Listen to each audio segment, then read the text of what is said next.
Ladies and gentlemen, boys and girls, welcome to the Everything is Bad new Fangled motion picture show. Well, Nolan, we're back in the saddle. See what I did there? Yeah, because we're reviewing 12 Strong. I am Niall. And I'm Nolan. And this is the new Fangled motion picture show. We'll be doing the usual spoiler-free review at the beginning. Give you a spoiler warning. We'll go more in depth into it. Yeah. So for right now, you're safe from spoilers. Yeah. So, 12 Strong. It tells this story that's recently been, within the last few years, been declassified.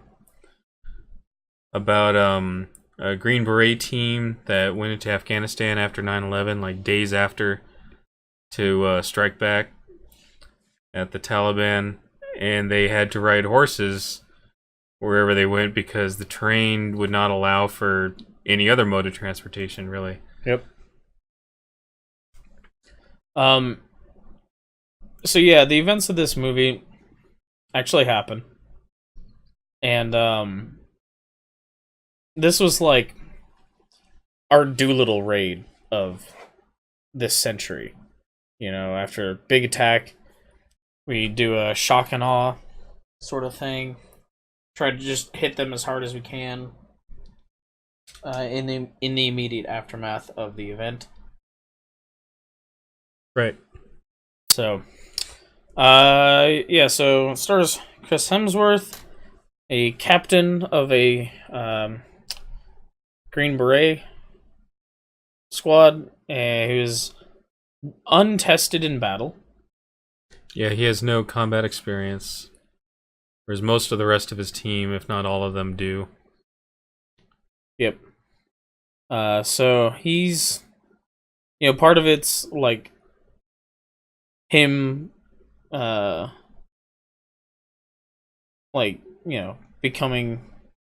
well, more he of has a leader. he has to prove himself to this Afghan.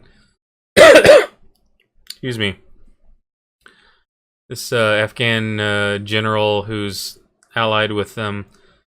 I never got the impression he had to prove himself to any of his team, though. Yeah. They all seem to follow him and respect him. Even the ones that have more experience. Like this chief warrant officer. That's his second in command, basically, played by Michael Shannon, who has a lot of experience. He seems to respect him and never questions him or anything, and so it never seems like he had to prove himself to his team, but he had to prove himself to the Afghans that he was working with on this mission. Anyway, I thought the movie was pretty good. Yeah. There's some humor in it that I think would go unappreciated by people who aren't familiar with the sort of humor they have in the military. Yeah. Military humor kind of revolves around either black humor, not racially, but like dark, gallows humor, or making fun of how basically nothing works right. Yeah. And everything is, from the soldier's point of view, messed up. Yep. Nothing seems to ever go their way. Yeah, so so the team gets inserted in. They have 3 weeks to accomplish their mission, so they got to get it done before the passes get snowed in for the winter. And keep in mind, this is, a couple. I think when they actually get inserted in country is a couple of weeks after 9/11. It's in October when. Oh yeah. It says in the movie it's October. Right. So yeah, it's about a month later then. So that's when they that's their time frame, and it's just, things go awry, or not awry, but like unexpected. There's not enough horses for all the men, so they have to split up the team, and that's right at the beginning. That's not spoiling anything. And then just a lot of tension early on in the movie because like you're not real sure at first about these guys because it's very suspicious. Or not suspicious, but they're all, they're like always staring at him and stuff.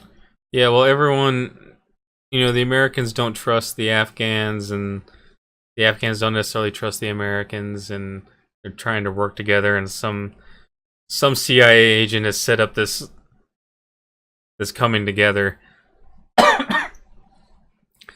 But yeah, they learn to trust each other and fight alongside each other and all of that. Become battle brothers. Yeah, I'd say overall my review of the movie was good.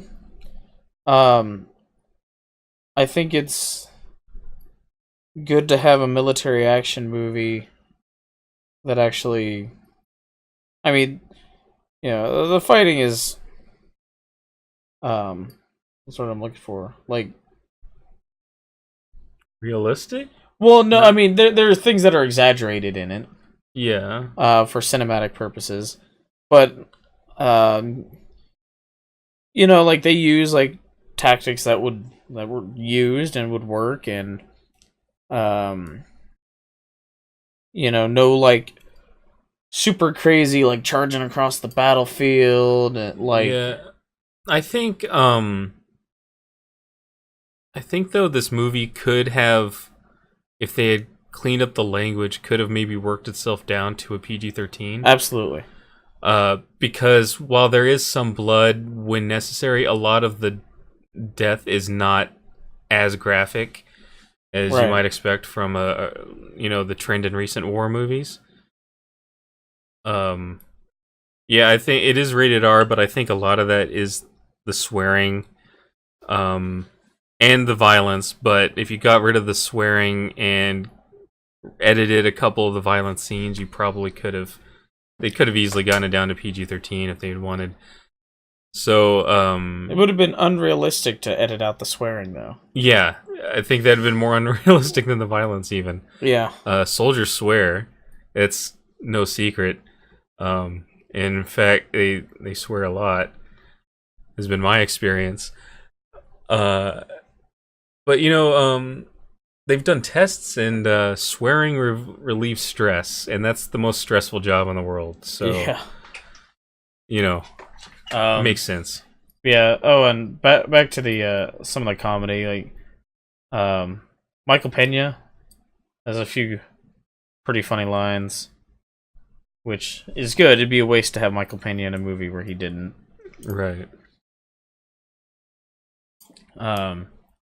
Yeah, so I'd recommend going to see it. It's interesting because I think it's a subject that I think a lot of people just don't fully understand, like the situation in Afghanistan. Like the Middle East is a muddled mess as far as most people are concerned, and they're not necessarily wrong.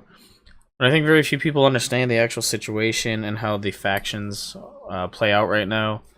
Yeah, this does quite a bit to educate. Yes. On the situation in Afghanistan and just the fractured nature of the whole country. Right. Which has been in constant state of conflict for thousands of years. Something in the dirt there. But yeah, so I think that's about all we could say without spoiling anything. Yeah. Back in the my only real problem, and it's not that big a deal, but some of the aircraft were CG. Yeah. Not all. They used real. There was like one or two shots. Yeah. That were CG. In they used real aircraft wherever they could, but there's some where, and it's obviously CG. Yeah. And what's weird to me is the parts where it happened. And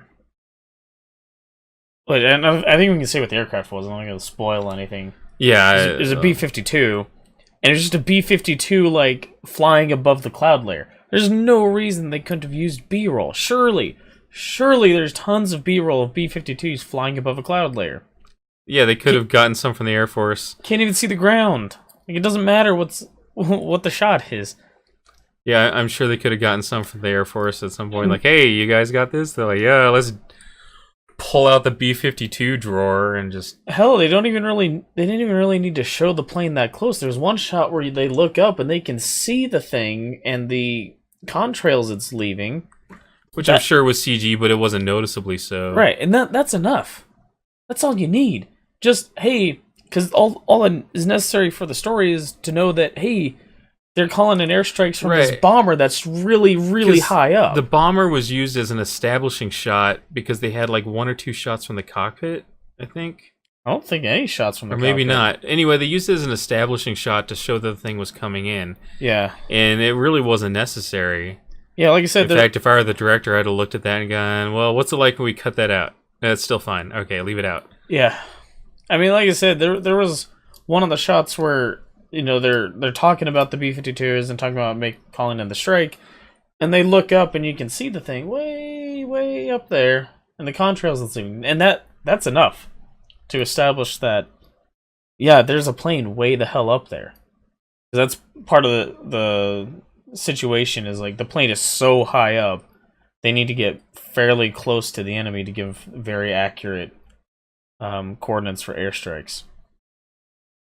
But yeah, so I think it's probably all I have to say without spoiling anything anyway. Yeah, I think we can move on to spoilers now. Yep, so henceforth, spoilers.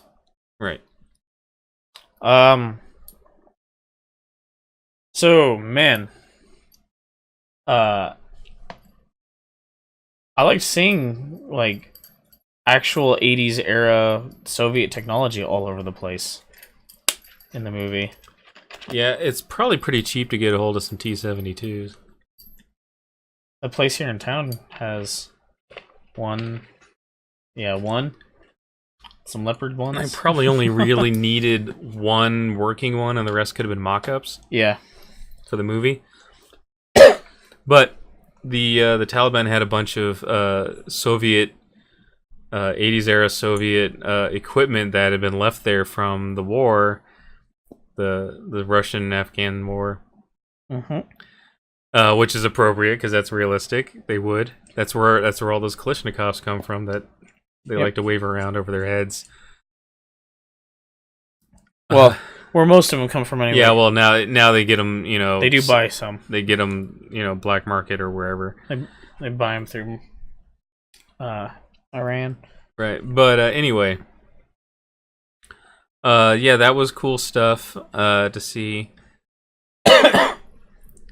Especially when, like, this whole, like, bunch of guys on horses come charging down this hill towards them. And there's, like, shooting T-72, rifles. like, rises up over this hill. I'm like, yeah. Oh, shit. One thing I appreciated about the movie is, yeah, Special Forces dudes... American Special Forces dudes that were all armed with SOP-mod M4s. None of this, like I think I went over it when we reviewed The Mummy, with Tom Cruise running around the desert with an ACR. He wasn't even Special Forces in that. Yeah, whatever it was. There was, like, literally no justification for the gun he was using.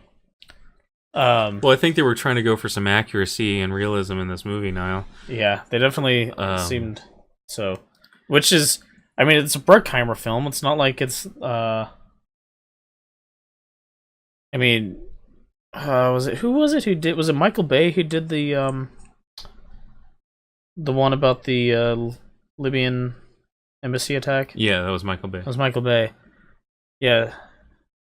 So, I mean, yeah, it's cool to see, like, an attention to detail and accuracy from a big budget Hollywood movie. Yeah. Which, I mean, there are a few that are out there that are pretty good, like Lone Survivor, and I cannot for the life of me... Another movie shot in New Mexico. Yeah, I cannot for the life of me remember... New Mexico looks a lot like Afghanistan, and so does the high desert in Southern California. I cannot for the life of me remember that Mark Wahlberg movie. The name of it. What was it? Oh, that was Lone Survivor. That was Lone Survivor. Oh, what was the Michael Bay one with in the Libyan? That was 8 hours type. or something like that, or 8 hours, or yeah, or something hours. It was however that time period time right. frame was. Anyway, yeah. So it's just cool. It's cool when you see movies. We get so many that are, like Tom Cruise having the wrong kind of gun running around in the desert unsupervised by superior officers, and crap like that in movies all the time. It's just cool seeing, attention to detail and accuracy. But yeah, I mean, it's cool. I mean, as far as like action scenes go, the fight scenes were cool, but they were fairly realistic, so they're not like super crazy, awesome, fast-paced action scenes like you get from like a Transformers movie or whatever. Right. It was I think it was pretty well directed, and because that's one of the negative things I was seeing in some of the reviews I was reading is that people are saying that it's boring, like that there's no character development, which I really don't think is the point at all of this movie. no, not really. And there was really the only character you're supposed to be following is are the two Chris Hemsworth and the general that So it's Captain Mitch Nelson is Chris Hemsworth character. Yeah, and then the general, man, what was that guy's name? started with a D? Yeah, I think so. So whatever reason, if you search Michael Bay on IMDb, at least the app, it will not come up. Really? It's not coming up. Huh. I had to like go through Transformers and click on his profile there. IMDb's like, no, don't look. Dostum, right? This guy? Yeah, yeah. that's him. General Dostum. He was the leader of the Afghan militia. Their goal is to take this. 13 hours. 13 hours. That's what it was called. I almost called it ISIS stronghold, but not that yet. No. An Al Qaeda stronghold city, because they're trying to Taliban. Yeah, they were being funded by Al Qaeda. It was because they're just trying to put a hurt on them and like upset their operations, just so that to sort of trying to prevent another 9/11 by denying them the ability to train in the area, because that's where they were doing a lot of their training camps and stuff. Yeah, in northern Afghanistan. It was funny the way they talk. Like in hindsight, it's kind of funny, but they like really believed that this war would have been over very quick. And they're like, yeah, once we get in there and we're gonna shut them down, and the war will be over soon. And they're like, believe that this operation was gonna lead to a quick end of the war, which obviously didn't happen. But I mean, that was the mentality at the time. So people were kind of snickering at that during the movie when that would come up. Yeah, because like in hindsight, it sounds ridiculous. Like the thought that I mean, any war in Afghanistan, the place has been in constant state of conflict for thousands of years. Well, that general called it the graveyard of empires. Well, that's what people call it. Yeah, that's an established nickname, canon nickname for Afghanistan, graveyard of empires. And it's where it's basically put a stop to Alexander the Great, the Mongolians. There's this part in the movie Romans, where Carthaginians, Soviets. So us. They have like 6 I don't know if they're all Green Beret teams, with 6 special forces teams that are basically auditioning for this mission, right? Yeah. They bring him to this colonel, and he says, okay, asking the leaders of these teams, like, all right, here's the mission, what would you do, or what do you think of it, or whatever. And Chris Hemsworth impressed him, by, among other things, pointing out that, he read all these reports from the Russians, because he can speak Russian. Yeah, so, well, the colonel says we have 6 weeks to accomplish this. He says we have 3 weeks to accomplish this. Right. And he explains that, he read the Soviet reports from the Soviet-Afghan War, and they said every year, without fail, by the middle of November, it snows and fills those passes. And he points halts out, their troops. They can't go anywhere. Yeah, he says when the Russians mention a particularly bad winter, you should pay attention. Yeah. If the Russians bother mentioning how bad the winter weather is. Yeah, you should pay attention. That's something people don't think about in Afghanistan. They're like, oh, it's this desert in the middle. It's mostly mountainous. It's very cold there. And it gets very cold there. Mm-hmm. And people just don't think about it because they just think Middle East, desert, sand, whatever. But Afghanistan is very rugged, very mountainous. It's actually green in a lot of places. Yep. Forests and farmland and stuff in a lot of places. But in the mountains where they're going through, they're very high mountains, and it snows early, and the snows stay late. Yep. It gets very cold there. Yeah, so it was a cool scene, seeing him impress the colonel like that and explain his logic for his choices. Yeah. And yeah, they end up, defeating the Taliban in the pass that's like the only way into this city, and taking the city with a lot of help from a B-52. Yeah. And along with the this Afghan militia led by this general guy. He's gonna be in the new Aladdin movie. Yeah, he's the Sultan in the new Aladdin movie.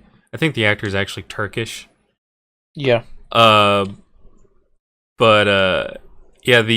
person he's portraying eventually became I think they said in the movie he was vice president of Afghanistan eventually. Yep. I don't know about now, but at some point he was. Right.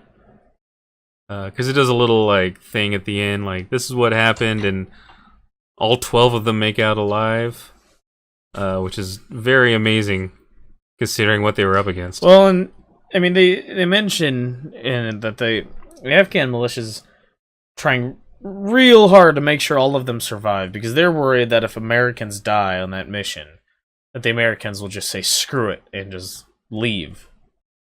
And they really want America's help in fighting that war. Right. So they're doing everything they can to make sure the Americans survive. But there's a monument to these men at the current World Trade Center site. There's a bronze statue of a soldier on a horse. Yep. In case you ever want to go visit that or whatever, but or had seen it and didn't know what it was. Yeah. And that statue has to be a pretty new thing. Because like I said, this mission was only declassified like 3 years ago. Yeah, someone wrote a book about it, which always happens when something like this is declassified, and then that book was the basis for the movie. Well, it's like the same thing. It's a non-fiction book, though. It wasn't written like it was a novel. Right. Well, the same thing happened with Lone Survivor, right?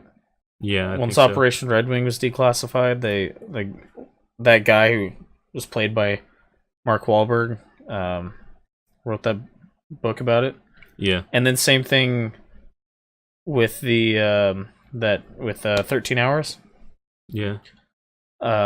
Same thing. I mean, that event was declassified very quickly because it was so politicized that they were trying to get out ahead of it.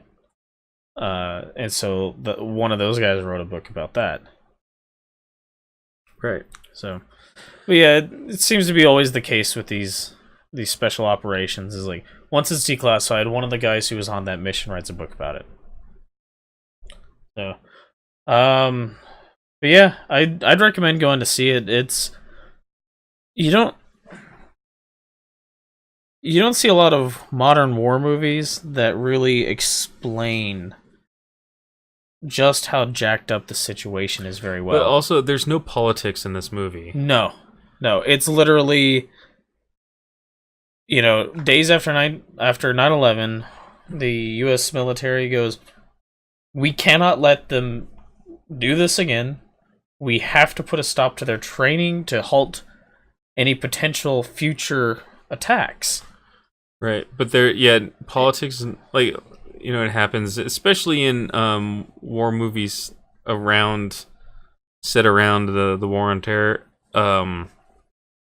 Politics comes in a lot, but not in this movie. It's just focused on this group of guys and their mission. Yep. But yeah, it's I don't know what kind of reviews it's getting, but it's getting mixed reviews. Mixed reviews. Basically what I was seeing a lot probably of people reviews, that are trying to politicize it. There's a few that are. Mostly what I've been seeing is people either saying they liked it because they liked seeing an accurate representation of modern war. Also we've been seeing people talking about it being boring. I didn't find it boring at all. I did not find it boring at all myself. It's not a traditional action movie. Yeah, but it goes from like set piece to set piece that are these fighting, combat and fights, and you don't go very long between each one. Well, the people complain about the first act, it being particularly boring, and which I felt it particularly short and not. Yeah. That didn't bother me. First act is pretty short. Yeah. Again, there's a lot of that humor that I mentioned that I don't think one would appreciate if they just don't understand military humor is in the first act. Yeah. So maybe that's part of it. I don't know. Might be. No, I wasn't bored at all during the movie. No. And I'm glad they didn't embellish it enough to make it like constant excitement. I'm glad they did just basically leave the story as it happened.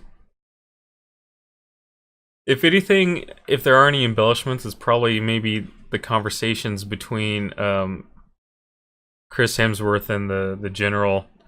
Yeah, to make them both sound like so wise and all that.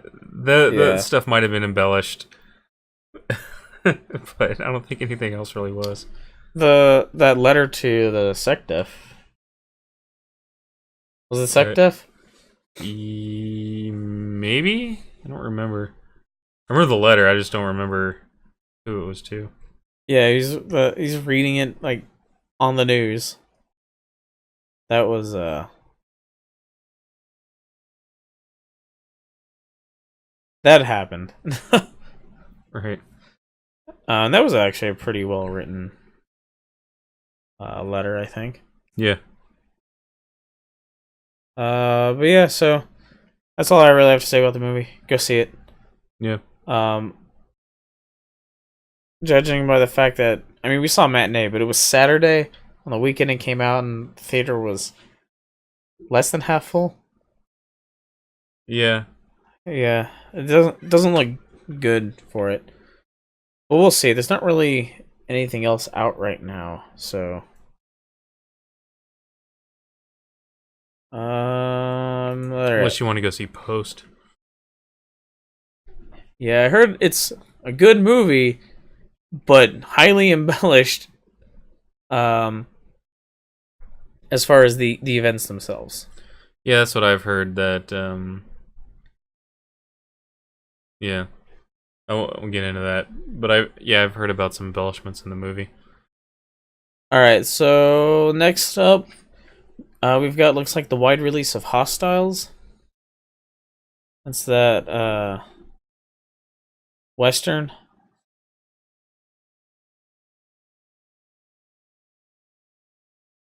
The Cav officer has to escort the American Indian chief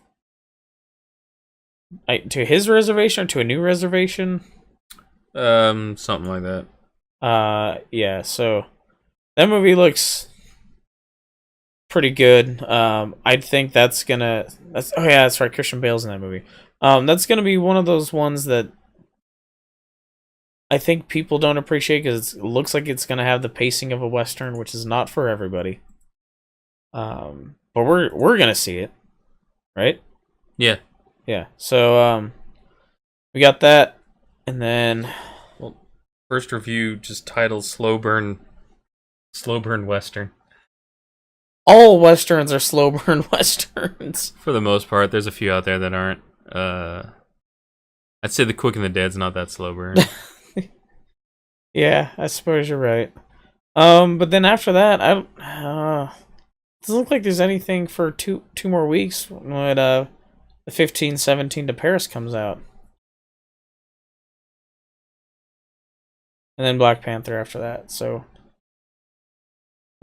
we should have another review next week, and then probably skip a week. But yeah, so be on the lookout for that. Also check out our streaming over on Twitch. Currently streaming Last of Us, my first playthrough, if you'd believe that. And not mine, just his. Yeah. Nolan's played it. Yeah. Stream that over on Twitch. Posting the videos up on YouTube if you missed the streams. So go check that out. And until next time, thanks for listening. Bye. Toodaloo.